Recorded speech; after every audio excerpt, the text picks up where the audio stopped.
আগের দিন তোমরা যে ভিডিওটা দেখেছো সেই ভিডিওটার এটা হচ্ছে সেকেন্ড পার্ট, মানে একই দিনের ভিডিও এটা, কিন্তু এটা সেকেন্ড মানে দুটো পার্ট করে দিতে হয়েছে, কারণ কি না হলে ভিডিওটা অনেক বড় হয়ে যেত।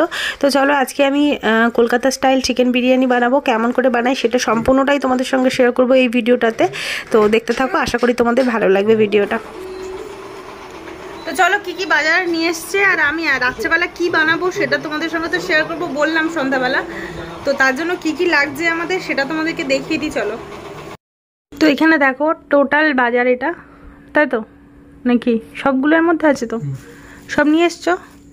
তো এই যে হচ্ছে টোটাল বাজার, কি আছে দেখাচ্ছি, একটু খুলে দাও না এটা যেগুলো বাঁধা আছে। তো এর মধ্যে দেখতেই পাচ্ছ শসা, টমেটো, লেবু, ধনেপাতা, কাঁচা লঙ্কা এইসব আছে। এটা হচ্ছে স্যালাডের জন্য। এবার নিশ্চয়ই তোমরা বুঝতে পেরেছো কি করব, তাও যদি বুঝতে না পারো তারাও দেখাচ্ছি। এই যে হচ্ছে আলু আর পেঁয়াজ, আলু পেঁয়াজ ছিল তবু জোর করেই নিয়ে এসছে, ওটা কেন নিয়ে এসছে জানি না আমি। আর এর মধ্যে আছে চিকনটা দেখি ভালো করে দেখো, চিকন। তো এইটা হচ্ছে, আর এইটা খুলবে তো, মেইন জিনিসটা না খুললে বুঝবে কি করে মানুষ রান্নাটা কি হবে, মেইন জিনিসটা। আর এই যে দেখো বাসমতি রাইস, এটা সবচেয়ে বেস্ট। তাহলে কি হবে বুঝতে পেরেছো? এবার রাত্রেবেলা হচ্ছে আমরা খাবো সবাই মিলে বিরিয়ানি, এটাই হচ্ছে ব্যাপার, ফ্যাক্টো।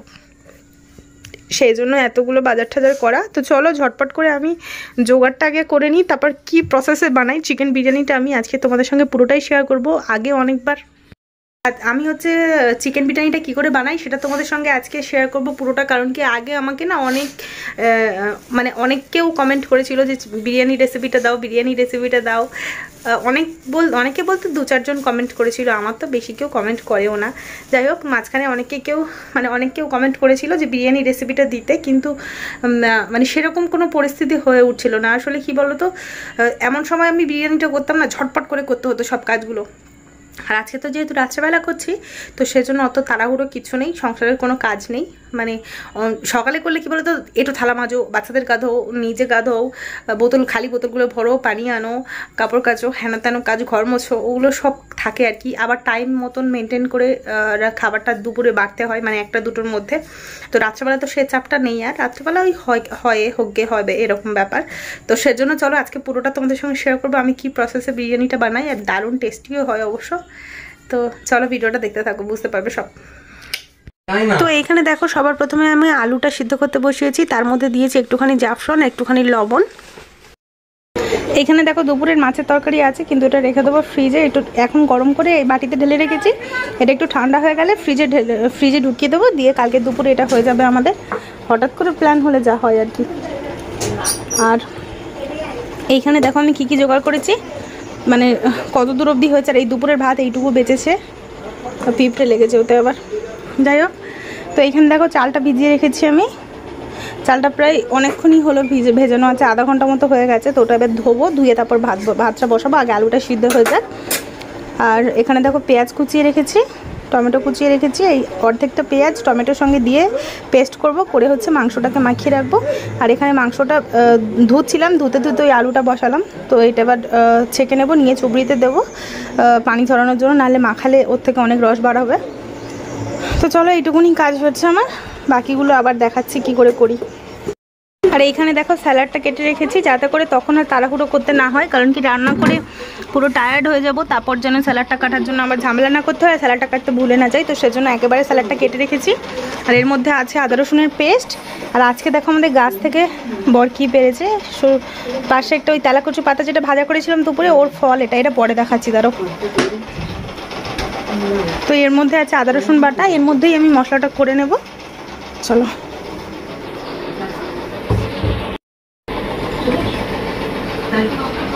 তো এর মধ্যেই হচ্ছে আমি মশলাটা এখন করে নেব। এই যে কিছুটা মতো পেঁয়াজ দেবো এর মধ্যে, আর টমেটোটা দেব, আর কিছুটা পেঁয়াজ এখানে রেখেছি, এটা হচ্ছে বেরেস্তার জন্য। এই যে এই কটা হচ্ছে পেস্ট করে নেব এখন।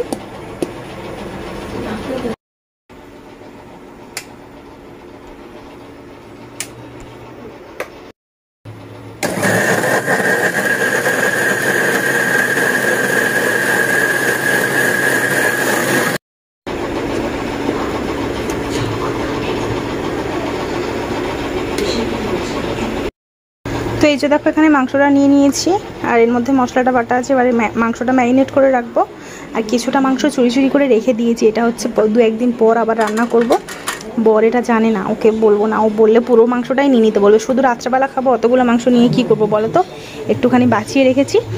আর এখানে তাও কতগুলো মাংস আছে দেখো, বোধহয় 1 কেজি নিয়ে এসেছিলো। 500 নিয়েছি, 500 না 700 মতো নিয়েছি, 600 মতো নিয়েছি, আর 400 মতো রেখে দিয়েছি।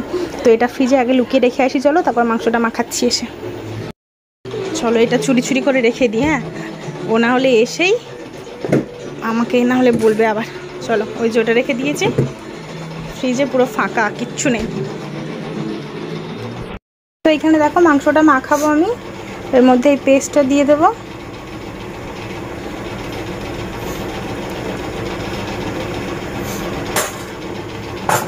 এটা দিয়ে দেবো, তারপর দেবো লঙ্কার গুঁড়ো একটু বেশি দেবো লঙ্কার গুঁড়োটা। সবটুকু দিয়ে দিই বলো, অল্প আছে তো আর নেই। আর এটা হচ্ছে বিরিয়ানি মশলা, এটা একটুখানি এতে দেবো, বাকিটা ভাতের মধ্যে দেবো এইটুকু।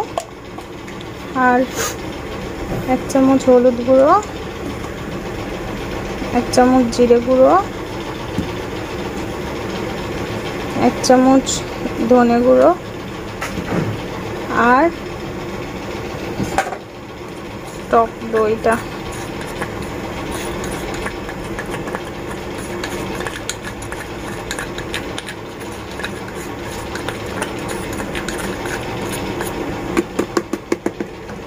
দিয়ে এটা এবার ভালো করে মাখিয়ে নেব। তো এই যে এটা দেখো এখানে পুরো মাখা হয়ে গেছে। এটা এবার ঢাকা দিয়ে রাখবো, ততক্ষণ আমি অন্য কাজগুলো করবো। চলো, তো এখানে দেখো আলুটা সিদ্ধ হয়ে গেছে, আমি তুলে রেখেছি। আর তেল দিয়েছি এখানে আলু ভাজার জন্য আর পেঁয়াজ ভাজার জন্য। চলো আলুটা ভেজে নিই এবার। তো এখানে দেখো আলুগুলো আমার ভাজা হয়ে গেছে। এবার হচ্ছে আমি এগুলোকে তুলে নেব, নিয়ে হচ্ছে পেঁয়াজটা ভাজবো। এর মধ্যে হাতে পড়লো গরম তেল, পড়লো আর আসতে বলে কি হবে, পড়েই তো গেছে।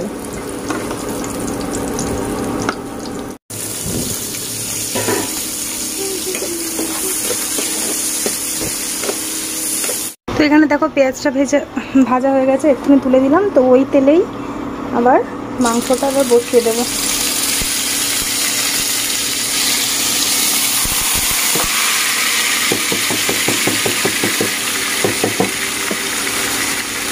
যে মাংসটা মেখে রেখেছিলাম সেটা এই তেলেই আবার দিয়ে দিলাম।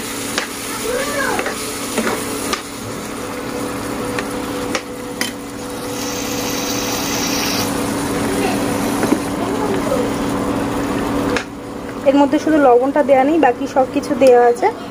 তো পানিটা একটু মরলে, মানে রসটা একটু মরলে, মাংসটা একটু ভাজা ভাজা হয়ে গেলে তারপর হচ্ছে লবণটা দেবো। চলো, তো চলো দেখি এখন মাংসটার কি অবস্থা। সেই বসিয়ে গেছিলাম।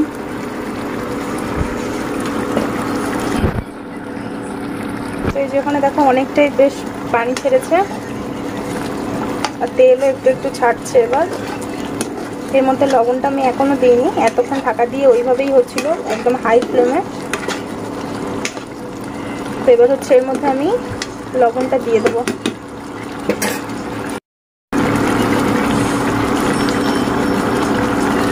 এক চামচ আর 1 চামচ,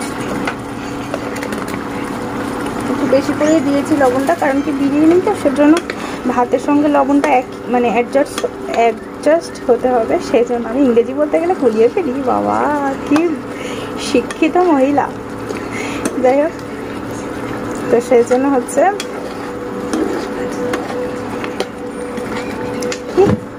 এইভাবে ও সিদ্ধ হয়ে যাবে, মানে ওটা ওই পানিটা পুরো মরে যাবে, মানে এই যে ঝোলটা আছে ঝোলটা পুরো শুকিয়ে যাবে, মাংসটাও সিদ্ধ হয়ে যাবে, আর এক্সট্রা পানিও দিতে হলো না ওর মধ্যে।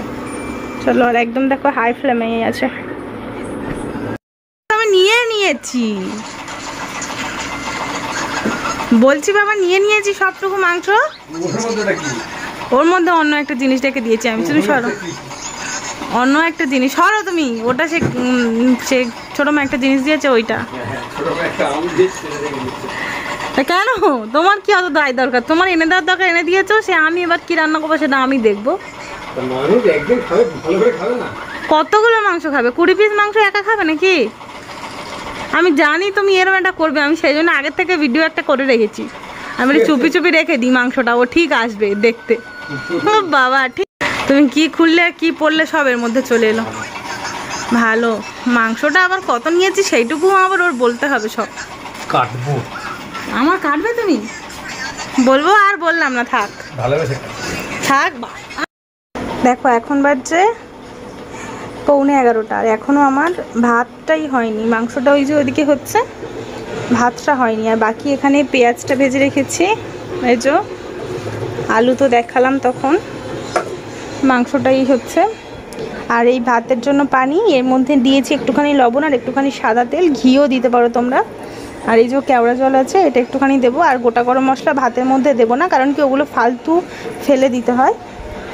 তো সেই জন্য আমি যখন বিরিয়ানি করি তখন গোটা গরম মশলা ভাতের মধ্যে দিই না। ওটা হচ্ছে কি গুঁড়ো করে আমি ভাত, মানে যখন ভাতটা সাজাই যখন, তখন ওর মধ্যে দিই, তাহলে ফ্লেভারটা খুব ভালো হয়। তো চলো এইটা একটুখানি কাটি, এক হাতে তো কাটতে পারবো না, এটা একটুখানি কাটি, কেটে এর মধ্যে দেবো এই কেওড়া ওয়াটারটা। কইছো হেঁচো, চলো। দেখো এইটুকু দিয়েছি, মানে 1.5 চিপি মতন দিয়েছি ওর মধ্যে। আর মাংসটা হয়ে গেলেই এটা বসিয়ে দেবো আমি। আগে ভাতটা আগে হতে হবে, মানে ভাতটা অনেকক্ষণ থেকে ভেজানো আছে চালটা, আর ভাতটা না হলে তো সাজাতেই পারবো না। তো চলো ভাতটা এবার করবো আর মাংসটা নামিয়ে নেবো। মাংসটা প্রায় হয়ে এসছে, দেখবে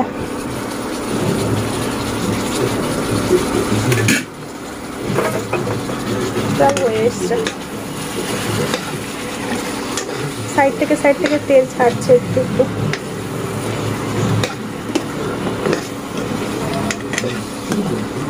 মাংসের মধ্যে মানে নামানোর আগে একটুখানি মিঠা আতর দিয়ে দেবো। এই যে আতর আছে, এইটুকু আজকে হয়ে যাবে। তো এক ফোঁটা মিঠা আতর দেবো মাংসের মধ্যে, আর বাকিটা ভাতের মধ্যে দেবো। এই যে দেখো ওদিকে মাংসটা হচ্ছে, আর একটুখানি বোধহয় হতে হবে, আমি জানি না। আর এখানে আমি নিয়ে নিয়েছি একটা কষা মাংস, এটা আমি খাবো এখন বসে বসে, সিদ্ধ হয়েছে কিনা দেখবো। চলো। তো এই যে দেখো এখানে মাংসটা হয়ে গেছে, এর মধ্যে আমি আতর 1 ফোঁটা দেবো, 1 ফোঁটা। ক্যামেরার কোয়ালিটিটা হয়তো একটু খারাপ হচ্ছে, কারণ কি ফোনে চার্জ নেই তো সেই জন্য। আর চার্জে দিলে এগুলো তোমাদের সঙ্গে শেয়ারও করতে পারবো না আমি। যাই হোক 1 ফোঁটা আতর দিলাম, দিয়ে এটা এবার নামিয়ে দেবো।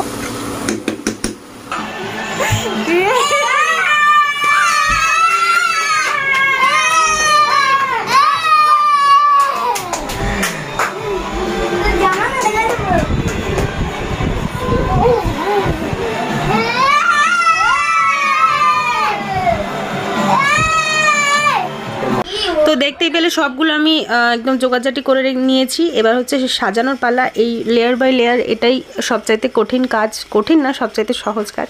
যাই হোক, তো দেখো প্রথমে আমি যে জায়গাটাতে করে বিরিয়ানিটা সাজাবো তার মধ্যে ঘি দিয়ে ভালো করে মাখিয়ে নিয়েছি। তার উপর দিয়েছি ভাত, তার উপর দিয়েছি পেঁয়াজ ভাজা মানে বেরেস্তা, তার উপর দিয়েছি বিরিয়ানির মশলা আর একটুখানি আতর, আর আলুটা ভাজা আলুটা আর মাংস রান্নাটাও দিয়ে দিলাম। সেকেন্ড পার্টও সেম, আগে ভাত, তারপর পেঁয়াজ, তারপর আলু, মশলা, মাংস, তারপর 2 ফোঁটা আতর। তো এইভাবে আমি 3টে লেয়ার করে ওটা সাজিয়ে নিলাম। নিয়ে ভালো করে চাপা দিতে হবে, ঢাকাটা কিন্তু ভালো করে দিতে হবে। আগে উপরে একটা কাপড় দিয়ে ঢাকাটা দেবে, যাতে করে দমটা একদম না বাইরে বেরোয়, কারণ কি এটা দম বিরিয়ানি, তো বাইরে দমটাই বেরোলেই কেমন খারাপ হয়ে যাবে।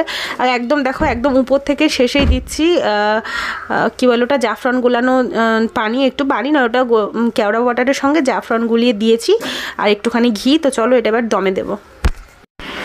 তো এখানে দেখো কাপড় দিয়ে ভালো করে মুড়িয়ে নিয়েছি বিরিয়ানির যে জায়গাটা, সে জায়গাটা ভালো করে কাপড় দিয়ে প্রথমে বন্ধ করে নিয়েছি। তার উপর থেকে একটা ঢাকা দেবো, আর ঢাকার উপরেও একটা ভারী কিছু চাপিয়ে দেবো, যাতে করে দমটা কোনোভাবেই না বাইরে বেরোয়। আর এখানে দেখো আমি তো যেহেতু ইন্ডাকশানে করছি, গ্যাসটা নেই, গ্যাস থাকলে অন্যরকম সিস্টেমে করতাম। ইন্ডাকশানের উপরে দেখো একটুখানি কড়াইতে পানি দিয়েছি, তার উপর ওটা বসিয়ে ভাবাতে দেবো একটু লো ফ্লেম করে। গুল্লুর পাপা স্যালাডটা মাখছে, ভাতটা দমে দেওয়া ছিল এতক্ষণ, তো এক্ষুনি বন্ধ করে এলাম ইন্ডাকশানটা।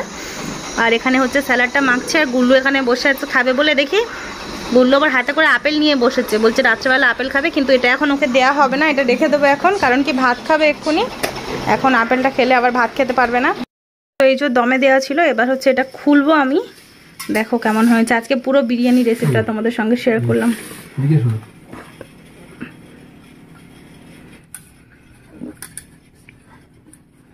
আজকে পুরো বিরিয়ানি রেসিপিটা তোমাদের সঙ্গে শেয়ার করলাম।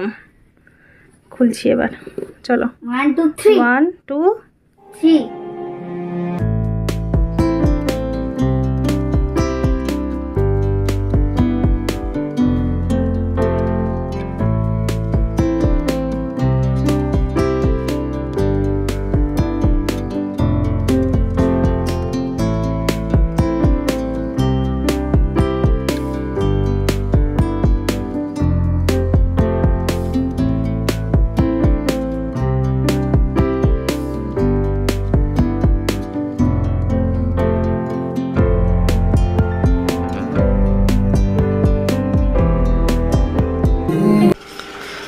তো চলো আজকে ভিডিওটা এই পর্যন্ত। দেখতেই পেলে বিরিয়ানিটা আমি কেমনভাবে বানালাম আর কি আনন্দে বানালাম সেটাও দেখতে পেয়েছো। যেহেতু হচ্ছে আমাদের সুপারস্টার সিঙ্গার, ওটাকে ফার্স্ট তো হচ্ছে ফার্স্ট হয়েছে, তো সেই জন্য আসলে সেই জন্য নয়, আমাদের এমনি আগের থেকেই প্ল্যান হয়েছিল। তো তারপর ওটা একটা খুশির ব্যাপার ছিল, তো তাই আর কি বিরিয়ানিটা খাওয়া একদম ঠিকঠাক হয়ে গেছে। তো চলো আজকে ভিডিওটা এই পর্যন্ত। সবাই খুব ভালো থেকো, আর যদি ভিডিওটা ভালো লাগে তাহলে এইভাবে